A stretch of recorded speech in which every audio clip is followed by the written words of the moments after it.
خیلی خوش اومدین به BTS فارسی. من نیازم و این اپیزود جهان با من برقص. چه؟ ای بابا دنیا چه خبره؟ فردا دوباره دلار میکشه بالا. کباد کشی و گبوری گیری ورزش میکنی یه بازو بگیر ببین. زفتش کن. این همون دوست پیکی گفتی دختر میبینه دست خوشحال میشه. آقا حمید زنگ گرفته ورزش میکنه آمادگی جسمانیش برسه. من خرس دیشبم آسپرینمو نخوردم. دیشب که خوردی؟ اون آسپرین نبود. اصلا نمیشین. ما که حرف خوشمون زیاد هست یا آش نخورده و دهن سوخته نشیم ها. یعنی چی؟ یه جای دور بدون قیل و قالا دادا رو دور من و تو باشیم و دریا و صدای موج مثل دوتا ماهی باشیم همیشه تو اوج همیشه تو ماهی تو اوج ها. دلار یورو جهان با من برقص. آفرین مثل دوتا عقاب باشیم همیشه تو اوج همیشه تو اوج همیشه تو اوج. جهان با من برقص فیلمی در ژانر خانواده و محصول سال 1397. این فیلم اولین اثر سینمایی سروش صحت در مقام کارگردانیه. در 37مین جشنواره فجر حضور داشته و برنده سیمرغ بهترین کارگردانی شده. جهان با من برقص فیلمی درباره مرگ و زندگی. جهان با من برقص از اون دسته فیلماییه که حالتو خوب میکنه و با حست سر و کار داره و بعد از اینکه تیتراژ پایانیشو میبینید دلتون میخواد دوباره و دوباره تکرارش رو هم ببینید. همین دستا خیلی بهتره. از چه نظر؟ آخه من شبه که میخوام مسواک بزنم حمید خر میشه، من سوارش میشم تا دستشویی میریم. واقعا؟ سروش صحت برای ساخت این فیلم با مشکلات زیادی روبرو میشه چون نمیتونسته تهیه کننده‌ای برای این کار پیدا بکنه. اما این مشکلات با پیدا کردن تهیه کننده یعنی آقای تخکشیان مرتفع میشه و مراحل کار به ترتیب با خوبی و خوشی طی میشه. سروش صحت و ایمان صفایی هر دو نگارش این فیلمنامه رو به عهده داشتن. سروش صحت و ایمان صفایی چندین ساله که با همدیگه دوستن. خیلی جالبه که دوستیشون از توی کتابخونه موقع خوندن کتاب شروع شده و از لحاظ فکری و رفتاری بسیار بسیار با همدیگه هماهنگن و به همدیگه اشراف کامل دارن. برای همین تصمیم میگیرن این ایدهشون رو به فیلمنامه تبدیل کنن. ایده اولیه این فیلمنامه به این شکل بوده که یکی از دوستان میمیره و حالا بقیه دوستان توی مراسم تدفین این آقا دور همدیگه جمع میشن و در راه بازگشت از مراسم تدفین توی مینی بوس یه سری بحثا و صحبت‌ها بینشون اتفاق میفته و فیلم جلو میره. حتی قرار بوده که اسم فیلم هم به این خاطر مینی بوس باشه اما بعداً نظرشون تغییر میکنه و تصمیم میگیرن که خود اون شخص متوفا هم توی فیلم حضور داشته باشه و همه اتفاقات دور هم اتفاق بیفته و لحظات شیرین و جذابی برای ما رقم بزنه که رقم خورده. چرا فازت اینطوری شده؟ خیلی دان شدی. به خدا منم میگم بابا مثلا ناسلامتی مسافرت دیگه. بلوتوث داری؟ این فیلم پشت صحنه خیلی جذاب و باحالی داشته و همه عوامل از پشت صحنه این فیلم خیلی راضی بودن و میگن که خیلی بهشون خوش گذشته. حتی یک سری از بازیگرا موقعی که کار تموم میشه و قرار بوده که دیگه از صحنه فیلم برداری خداحافظی کنن اشکشون در اومده. دیگه نرستن و دل بریدن فایده نداره وقتی ای دل بدی سوی پریشون میرسی خودتو نگهدار وقتی ای دل به چشمون غزل خون میرسی خودتو نگهدار به بهار به چشمه ها بگن خودتو نگه دار دیگه شدن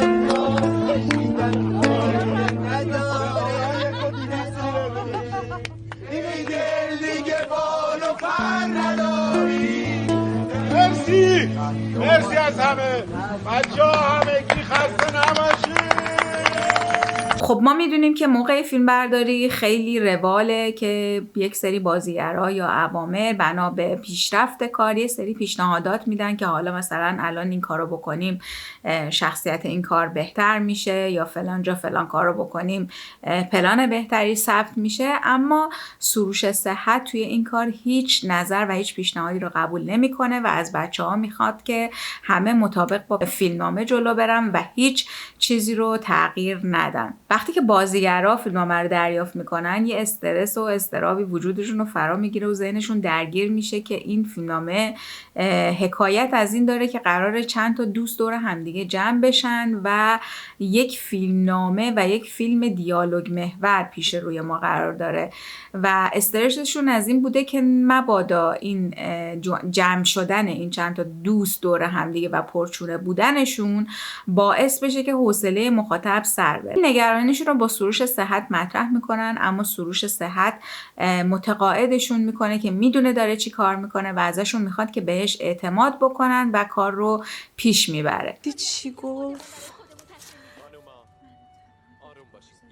چی می‌نویسی؟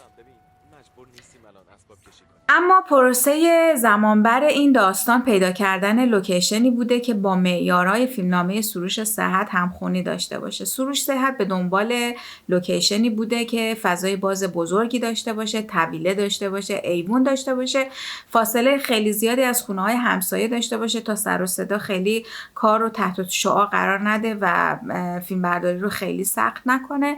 ما لوکیشن رو در نهایت بعد از گذشت 1 ماه و در ماسال پیدا میکنن.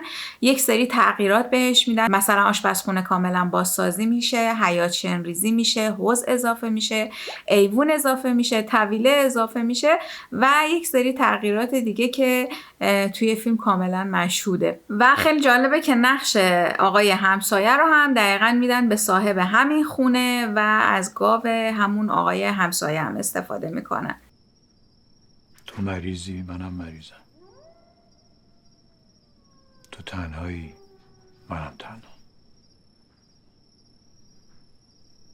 یکی از پلان‌های سخت این کار پلان مربوط به گاو و کلاً سکانس‌های مربوط به حیواناته. خیلی جالبه که توی این فیلم اگر ندیدین هنوزم پیشنهاد میکنم که فیلمو ببینید که براتون اسپویل نشه.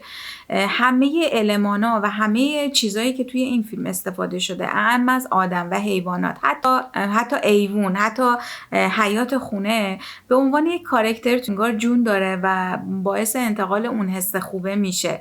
یکی از پلان‌های سختی که توی این فیلم بوده اون پلانی بوده که علی مصطفی با گاو صحبت میکرده.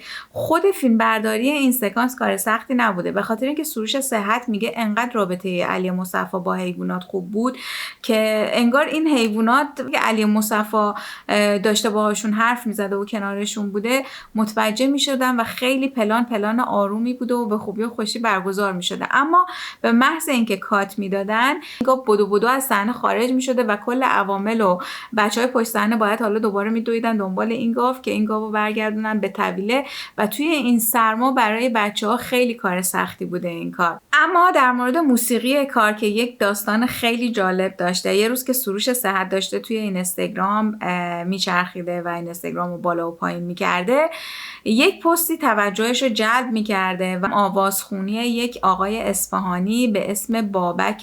این آقا یک قطعی رو به همراه دوستش داشته به لهجه اصفهانی اجرا میکرده و سروش صحت این پست رو میبینه، به تهیه کننده نشون میده. جالب اینجاست که تهیه کننده هم از موسیقی خوشش میاد و میگه که با این آقا ارتباط بگیر و اگر میتونی ازش دعوت بکن که بیاد روی کار و فیلمنامه این موسیقی رو اجرا بکنه.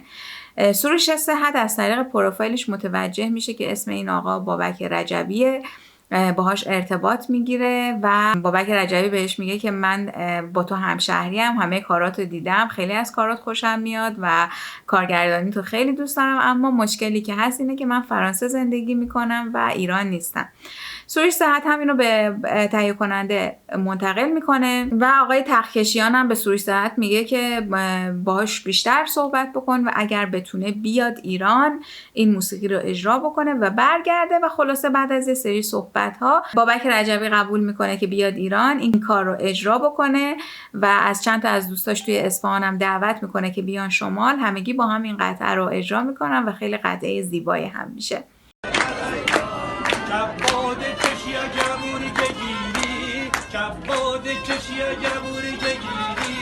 ورزش بکنی زودتر میمیری، ورزش بکنی زودتر میمیری.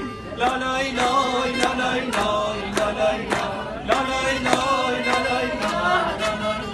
و اما در مورد انتخاب بازیگرا، اول در مورد علی مصفا بگم که از همون اول ایمان صفایی و سروش صحت نقش رو کلا برای علی مصفا نوشتن. یعنی مصفا یه جوری توی این نقش نشسته که شما وقتی این فیلم رو دیدید هیچ شخصیت یا بازیگر دیگه رو نمیتونین برای کاراکتر تصور کنین. اصلا عین یک کته که قشنگ تن صاحبش نشسته. خلاصه که سروش صحت میگه که دقیقاً این کاراکتر جهان رو ما برای علی مصفا نوشتیم. علی مصفا فیلمنامه رو میخونه و با کمال میل قبول میکنه و تنها ایرادی که میگیره اینه که میگه من نمیتونم برقصم و بعد با تمرین اوکی میشه و اون سکانس مربوط به رقص علی مصفا هم فیلم برداری میشه. گریه میکنم، گاهی هم میخندم. دیگه بالا بر نداری، داری پیر میشی و خبر نداری. در مورد سیاوش چراغی پورم که دیگه رکورددار رقصیدن توی این فیلم، سکانس‌های رقصش خیلی زیاده و بچه‌های پشت صحنه تعریف می‌کردن که سیاوش یه روز از شب تا صبح انقدر تعداد برداشت زیاد بوده در حال رقص بوده و خیلی از این رقص‌ها هم جالبه که بدون موسیقی انجام میداده و بعد توی تدوین روی سکانس های سیاوش چراغی پور موسیقی رو میذارن و انتخابش هم به این صورت بوده که سر پروژه لیسانس ها بوده وقتی که نگارش جهان با من برقص شروع شده بود و همونجا سروش صحت ازش دعوت میکنه که برای جهان با من برقص هم حضور داشته باشه و سیاوش چراغی پور میپذیره. پژمان جمشیدی هم که اون موقع که فیلمنامه رو بهش پیشنهاد میدن توی ترکیه بوده و پیشنهاد رو میپذیره و بقیه کست بازیگرها هم به همین ترتیب اضافه میشن. فقط نکته قابل توجه در مورد هانیه توسلی که هانیه توسلی توی فیلم نقش زنی رو بازی میکنه که خیلی با فضای سوشال مدیا و اینستاگرام درگیره، به زبان عامیانه شاخ مجازیه و خودش تعریف میکنه که قرار بوده که ابتدا یه تون صدای خاصی داشته باشه، خیلی ادا اطفاری داشته باشه هانیه توسلی، اما چندین تون صدا رو هم پیشنهاد میده، اما در نهایت سروش صحت بهش میگه که با صدای خودت صحبت بکنی مقبول تره. و در مورد اون سکانس مربوط به اپراش، این سکانس در واقع 2 سکانس اپرا داره هانیه توسلی که براش خیلی هم تمرین کرده، اما به خاطر طولانی شدن فیلم یکی از سکانس ها رو حذف میکنن.